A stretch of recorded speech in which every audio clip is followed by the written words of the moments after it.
Hi, hello. Welcome to everything I've read in March and February. But hold on to your butts. It's not a lot. It's a grand total of 4 books. I was reflecting back recently on the 25 and 25 goal I set for myself, which was 25 books that I really wanted to read this year. And we are 3 months into the year, and I have read 1. But it is on this wrap up, so go me. But we're being fine about it. We're being chill about it. We're doing the best we can. In addition to these 4 books, I have been reading quite a bit of fan fiction. I'm not going to talk a lot about fan fiction on this channel, except to tell you that I read it, because reviewing fan fiction is gauche. And we don't do that. But if you would like my recommendations and just like see me flail and like see what I'm reading, I post all about that on my Instagram. So let's get into the books. Let's start with my most recent. The last book I read was Beginner's Luck by Kate Clayborn. And I think I mentioned Kate Clayborn in my last video. I don't know, it all runs together. But Kate Clayborn is my favorite romance author, bar none. End of story. I think if you like Emily Henry, you would like Kate's writing. Her books are, just really well written. She cares about the craft. She cares about the language she uses, and nothing is done to be aligned with just a trope or check a box. Everything is very intentional, and even though you are getting those tropes and you are getting the beats that you expect to get in a romance, it all feels very like fresh and unique and real and not contrived, which I really appreciate.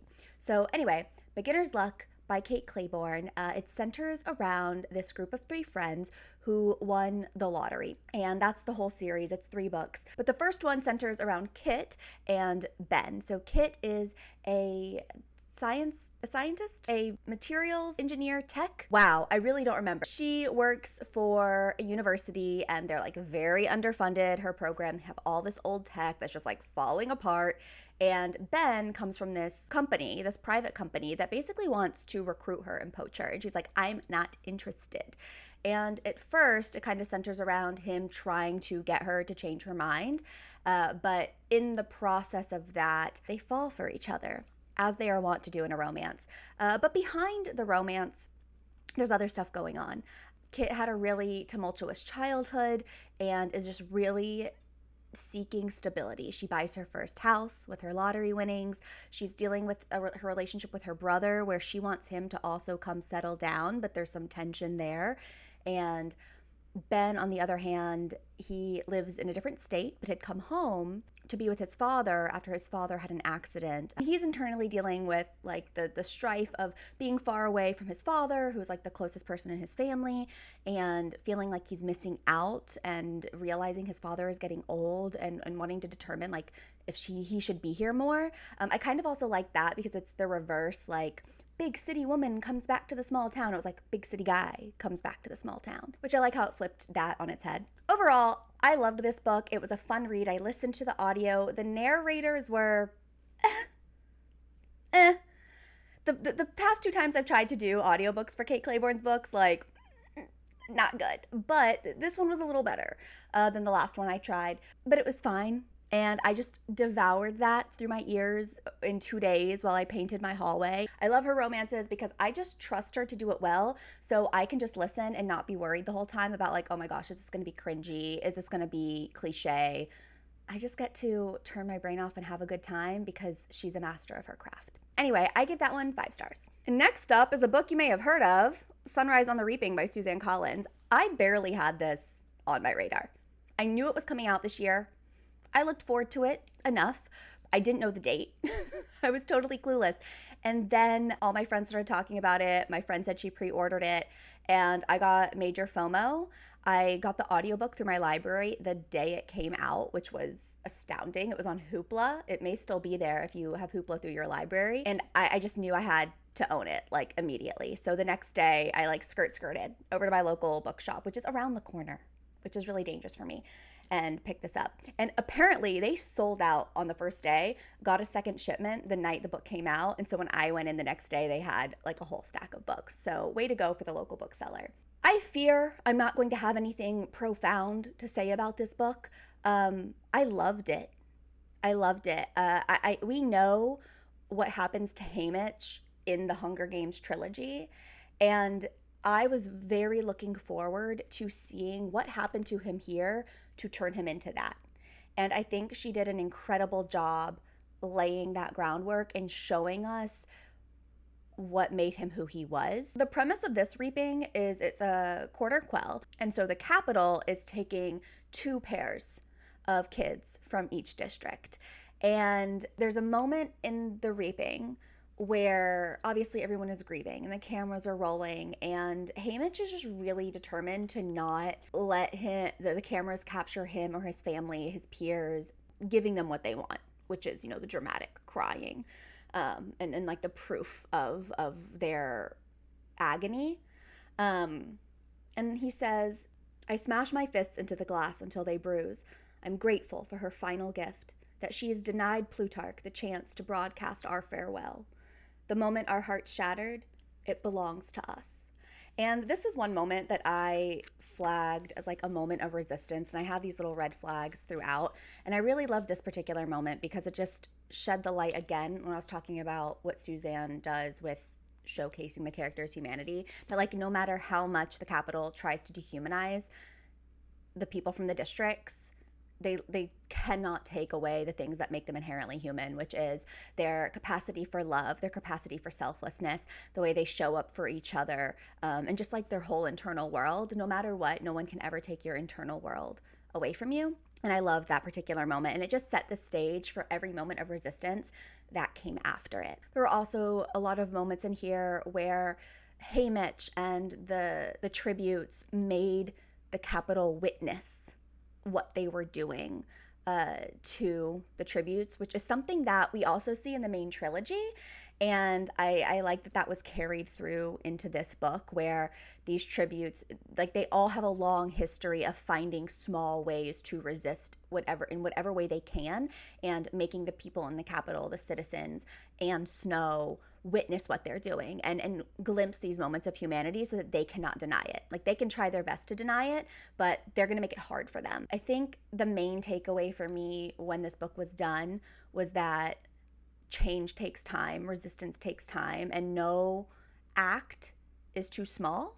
And also, even if your attempt fails, you are setting the groundwork for something later. We see how what Haymitch has done in this book and the other tributes have done in this book, they don't really get to cash that check until the main trilogy with Katniss. But Katniss can only do what she does because of the groundwork laid here. And I thought that was beautiful and a really wonderful reminder of the ways we are all connected and the ways we set the stage for whoever comes after us. So those are my thoughts on Sunrise on the Reaping. Other than the more like political commentary aspects, I just thought it was wonderfully written. Suzanne Collins knows what she's doing, and she releases banger after banger after banger. So 5 stars. Duh. So now we're on to the first book I read in March, and it was First Time Caller by B.K. Borison. And I did not expect to love this book as much as I did.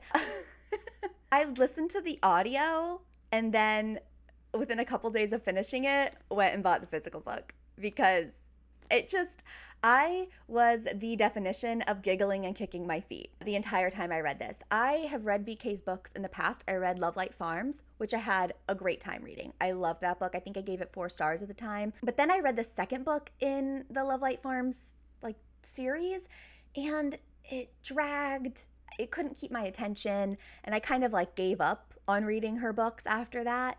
I'm really glad that I returned to B.K. Borison, because I can see the growth in her writing, and the premise of this is just super up my alley. It follows a single mother whose daughter calls into a late night radio dating hotline because she wants her mom to find love, and the segment goes viral. And the show, which was kind of failing, and its host, who was kind of floundering in his role in this job, he was burned out on it. It kind of gets reinvigorated, and they bring her in to do these segments with him, and they're trying to find her match. And lo and behold, her match ends up being the host, of course. But what stood out to me about this romance was that the chemistry was through the roof. I have not read a romance lately in recent memory where the chemistry was so palpable that I could not put this down. I stayed up till 3 in the morning listening to the audiobook, which never happens. Like, I never just lay there and listen to an audiobook. Audiobooks are while I'm doing activities. But every time I wanted to stop reading, like, there would just be this 2 steps forward, 1 step back, 2 steps forward, 1 step back. They want to be together, but they're talking themselves out of it, and they make out, and then they're like, no, we shouldn't. And I ate that up. One critique I had of the book, which didn't actually bother me, I could just see how other people would have an issue with it, is in the third act, they really are going through this like, we shouldn't, but we want it. But we shouldn't, but we want it. And they're both being a little bit obtuse. And I think it makes sense for their characters, their history, the situation they're in, how long they've known each other. Contextually, I think it makes perfect sense. I think it's how people actually act when they're dating. But as a reader, reading a romance, sometimes things like that can get a little frustrating because we both know they love each other. So why can't they just get it together? You know what I mean? But it doesn't last long. And it did not damper my experience of this book at all. I cannot get over the tension, the sexual tension, the chemistry. I had a great time. And I don't know if I said, but it was 5 stars. And finally, we're going to hop back to February to the one singular book I read that month, which was an e-arc advanced reader copy of The Irresistible Urge to Fall for Your Enemy by Brigitte Knightley. This was a hugely anticipated read for me. I fell in love with Brigitte's writing when I read Draco Malfoy and the Mortifying Ordeal of Being in Love, which was a Hermione fan fiction. And she has a writing style that is so fresh and unique, just like whip smart. She has really vibrant scene setting, like lovely prose. Her characters are extremely distinct and bold, and there's never a character that just falls to the background. They pop off of the page. And she has like this sharp as a knife humor that when it came to this book, The Irresistible Urge to Fall for Your Enemy, I was laughing out loud throughout. Like literally the definition of having the best time. It was so fun to read. The humor and the tone was like pitch perfect for me and what I went into this book expecting. If you're unfamiliar with her writing through her fan fiction, her writing is very distinct and unique, so it may not be like to your taste, but for me, it was exactly up my alley. This is Danny from the future, and if you can tell by the reflection in my glasses, I am currently editing this video. But I wanted to give fair warning. This book doesn't come out until July 2025, so if you are the type of reader who wants to go into a highly anticipated book with your full open heart and not have your perception and experience colored at all by other people's experience, now is your time to yeet yourself out of my video. I wish you would stay. I would love for you to stay. But I know what that's like, and I do have critiques of this book.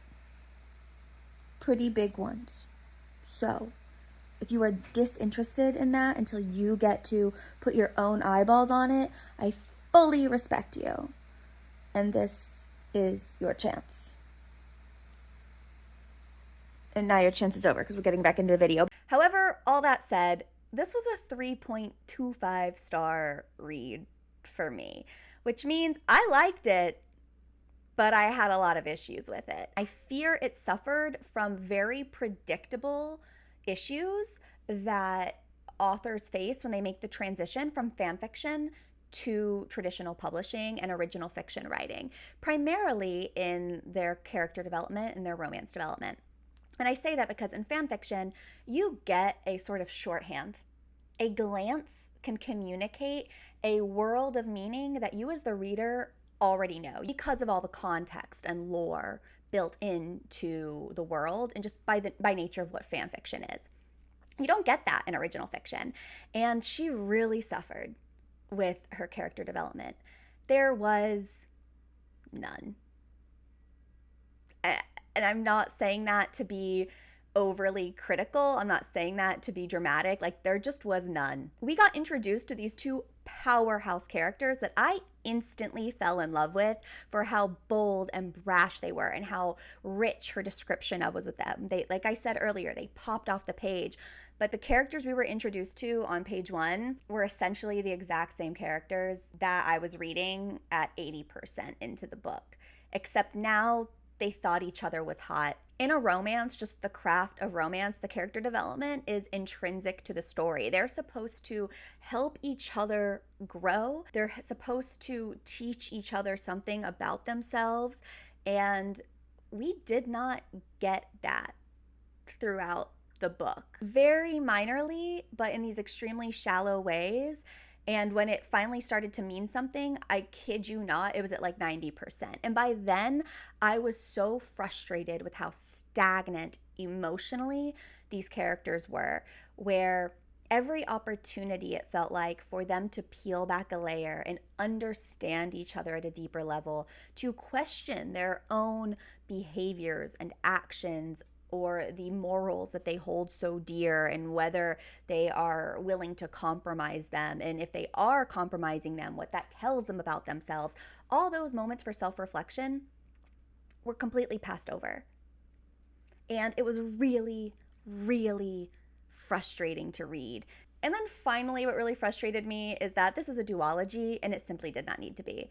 That's why I go back to this book really needed developmental editing. And I also wish that they would have said, let's make this one book rather than like cashing in and trying to make it two, because the pacing is just not it. It's just not it. Ugh, I hate like I'm being so negative about a writer I really, really love and a book that I was really excited to read, and a book that had so many aspects that I truly, genuinely adored throughout and like had a great time reading. But it is what it is, and I wanted to be honest about it. That's why I started this channel, so I can talk about these things a little more in depth rather than just glossing past them. That said, would I recommend this book?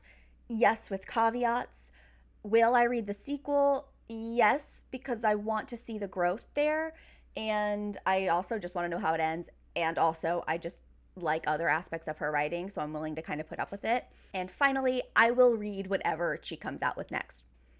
Like, she has so many strengths as a writer that I am locked in, buckled up. I will read the next book she comes out with unrelated to The Irresistible Urge, to really just see where she goes as a writer, because she has such a unique, fun voice, and I really think that she is a standout in the romance genre. All right, so that's it. That's everything I read in March and February. Like I said, not a lot, but a lot of bangers, a lot of books that I had a lot of big feelings about, which I always appreciate. If you want to see what I'm currently reading right now, you can, again, follow me over on Instagram or on the story graph where I track my reading. And if you have any thoughts or questions about the books that I read this month, I would love to hear about them. So thank you, and see you later.